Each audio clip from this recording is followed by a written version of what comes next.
Yo, what's up guys, welcome back, next match, Cross-Banlist Cup. So, upper part again, we are currently at the top 8, so I think about, 14 or 15 duels slash matches left. So, next matchup we have the bottom one, so Clownblade, the deck list from 2015, one of the better lists, or decks I guess from back then, is going to take on one of the better decks from the 2008-ish years.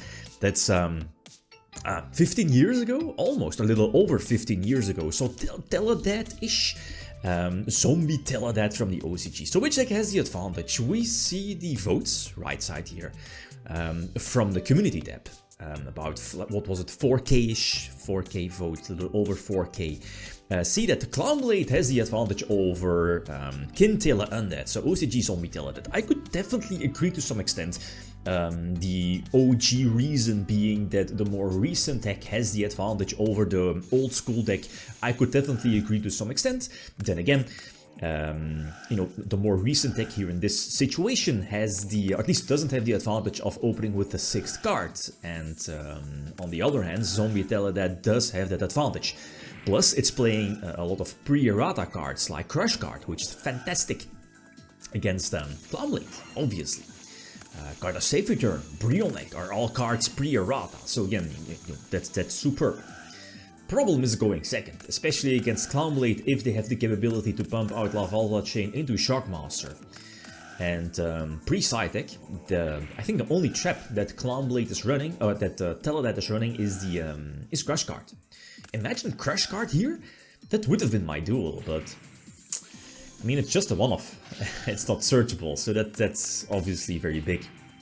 And I guess when Clownblade goes first, you can definitely call spells. There is no teleport, no card of safe return, foolish burial, burial from a different dimension. You know, those are all very powerful spells that you definitely want to block. And if you can back it up with, here in this case, well, this is the Constellar Diamond, which is, I don't think it's once per turn. Whenever you know your opponent activates a dark monster effect, detach to negate the effect. And this takes basically everything. Everything is dark, almost everything. Bar Mizuki. And Brionek, of course. So goes, well, game number 2. Both side deck, and I side decked in Oppression, Skill Drain. I mean, those old school combinations of, let's say, Skill Drain plus Stardust, that's very powerful. Because Stardust works under Skill Drain. It protects your Skill Drain from Typhoon or Storm.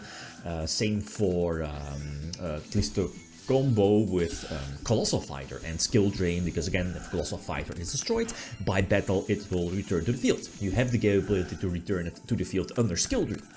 And you know, back in those days, those were very powerful combos. Problem here is again, is that, well knowing that if I flip over my Oppression and if I don't control Brionek to potentially bounce it back during my turn, or if I don't control the strongest monster, the Oppression is going to hurt me more, because as you know, Oppression can be used by your opponent, your own Oppression that is.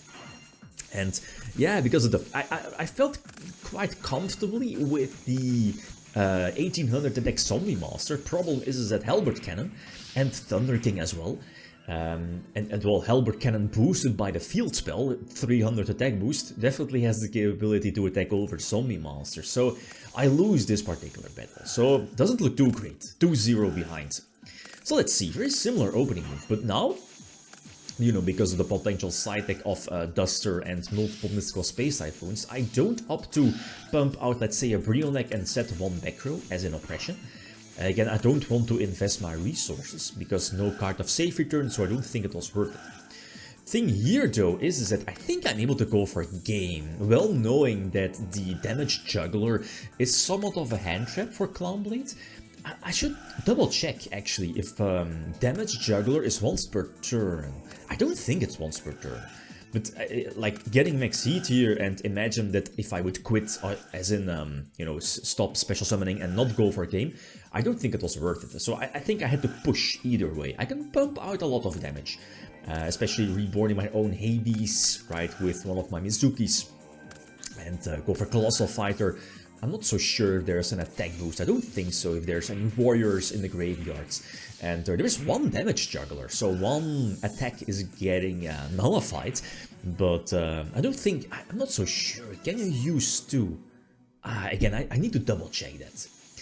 Anyway, so one juggler definitely wasn't enough in either way. So, game number 4, going second. And what is it called? Teleport is, activated upon the activation or chained to anti-spell fragrance. Fragrance is strong, but the problem here is that I am able to pump out a bigger monster because of emergency teleport, right?